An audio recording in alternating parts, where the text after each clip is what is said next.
Saudara, lagi-lagi kecelakaan terjadi di jalan tol. Pagi tadi bus antar kota antar Pemirsa, tabrakan menimpa sebuah bengkel di Kediri, Jawa Timur. Sopir minibus orang tewas dan satu lainnya luka berat setelah sebuah minibus bengkel ini hancur akibat sebuah bus berhenti di desa truk lapak di jalur Pantura.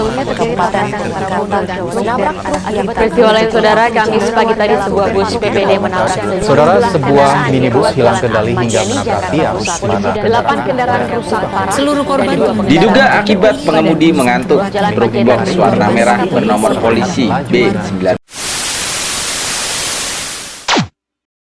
Video-video tersebut merupakan beberapa contoh kecil dari kecelakaan yang ada di Indonesia. Sebagian besar dari kecelakaan tersebut terjadi karena human error atau kesalahan pengemudi, yang mana kesalahan pengemudi tersebut adalah ketidakcermatan pengemudi dalam menganalisis keadaan jalan, sehingga pengambilan keputusan yang dilakukannya tidak tepat dan tidak aman bagi mereka. Untuk meminimalisir human error atau kesalahan pengemudi tersebut, diperlukan suatu sistem yang mampu menggambarkan keadaan jalan dengan cermat, sehingga pengambilan keputusan pengemudi bisa aman dan bisa tepat. LiDAR sistem merupakan salah satu alternatif solusi yang dapat mengatasi masalah tersebut. Untuk menciptakan suatu sistem yang digunakan oleh manusia, tentu saja perlu diketahui apa saja yang dibutuhkan oleh calon pengguna sistem. Apa sajakah yang dibutuhkan oleh calon pengguna sistem LiDAR? Kemudahan penggunaan sistem adalah salah satu kebutuhan dari pengguna sistem LiDAR. Hal tersebut terkait dengan digunakannya GUI atau Graphic User Interface. LiDAR yang diproyeksikan digunakan pada city car sedapatnya mampu memberikan data yang tepat mengenai kondisi jalan saat berkendara. Untuk itu, pengguna membutuhkan sistem LiDAR yang mampu memberikan data secara real-time. Penyajian data juga harus dalam bentuk 3 dimensi, sehingga pengguna mengetahui objek apa yang ada di sekitar kendaraan. Kecelakaan lalu lintas merupakan hal yang akan ditanggulangi sistem LiDAR. Dengan demikian, dibutuhkan kemampuan penggambaran daerah dengan ruang lingkup yang luas. Selain itu, pengguna tentu saja memerlukan produk dengan daya tahan yang baik, sehingga LiDAR harus tahan terhadap beberapa kondisi cuaca, seperti hujan dan debu.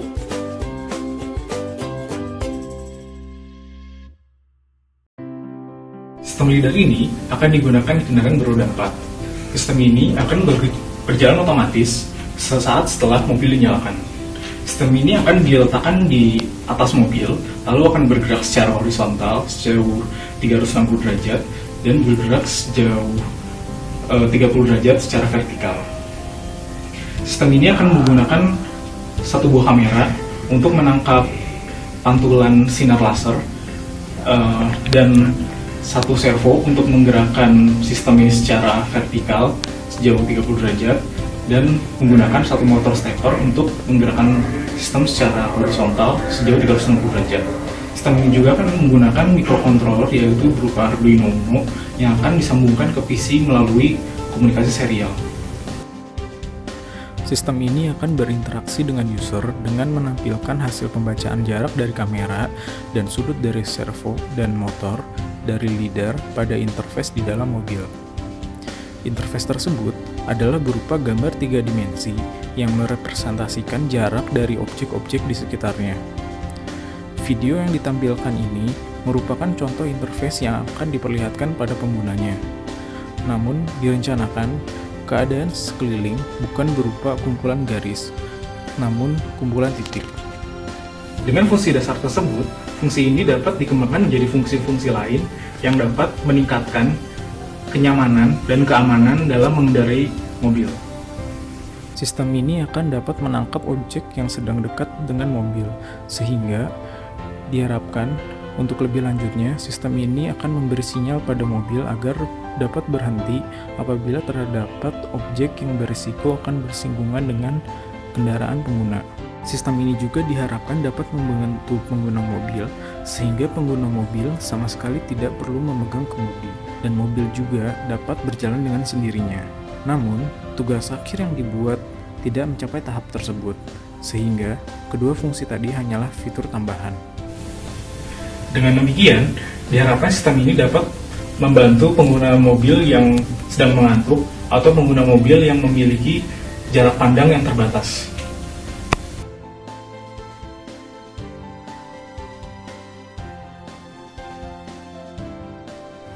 Jadi spesifikasi alat yang akan dibuat diturunkan berdasarkan kebutuhan dari pengguna. Nah, untuk lidar puter sendiri, spesifikasinya diturunkan agar memenuhi spesifikasi minimum untuk memetakan kondisi sekitar dari mobil. Untuk memetakan keadaan sekitar mobil secara tepat, dibutuhkan waktu yang tepat juga. Nah, waktu yang tepat ini harus ditentukan berdasarkan analisis kecepatan maksimal mobil dan jarak aman mobil. Agar menghasilkan hasil yang maksimal dalam memetakan kondisi sekitar mobil, dalam satu putaran penuh proses pengambilan data secara horizontal dibutuhkan range sudut scanning sebesar 360 derajat. Kemudian, resolusi pengambilan data jarak titik objek yang diinginkan adalah tiap 1,8 derajat proses scanning. Dengan demikian, terdapat jumlah data pengukuran jarak sebanyak 360 derajat dibagi 1,8 derajat, yaitu sama dengan 200 titik sampel pengukuran jarak. Nilai resolusi step 1,8 derajat ini dipilih berdasarkan pertimbangan motor stepper yang ada, dan nilai minimal 200 titik sampel pengukuran dianggap cukup untuk membuat suatu plot horizontal dari kondisi sekitar mobil. Scanning juga dilakukan secara vertikal dengan range sudut 30 derajat. Nilai sudut range 30 derajat ini merupakan nilai yang cukup untuk menggambarkan tinggi dari suatu objek. Waktu pemrosesan data dan proses scanning diturunkan berdasarkan waktu minimal ketika mobil tepat menabrak. Menurut aturan Korlantas Polri, kecepatan maksimal city car adalah 50 km per jam. Lalu, respon manusia untuk melakukan suatu tindakan seperti pengereman dibutuhkan waktu sekitar 2-3 detik. Jadi, dengan kecepatan 50 km per jam dan waktu 2 detik ini, jarak aman mobil dengan mobil atau objek di depannya adalah sekitar 27,78 meter. Jarak 27,78 meter inilah yang dijadikan jarak maksimal yang dapat diukur sensor. Dengan waktu 2 detik ini, kecepatan sudut motor penggerak untuk menggerakkan sensor haruslah mempunyai kecepatan sudut minimal sebesar 180 derajat per second. Kemudian, spesifikasi nilai FPS kamera yang dibutuhkan untuk dapat menangkap pantulan sinar laser untuk mengukur didapat sebesar 200 sampel dibagi 2 detik atau sama dengan 100 frame per second. Selain itu harus diperhatikan faktor keamanannya juga. Nah, karena lidar ini memakai sumber laser sebagai sumber cahaya yang diterima kamera dan untuk dihitung jaraknya, maka sumber laser ini harus mempunyai panjang gelombang yang aman bagi mata. Nah, untuk perancangan lidar rencananya digunakan panjang gelombang laser sebesar 850 nanometer.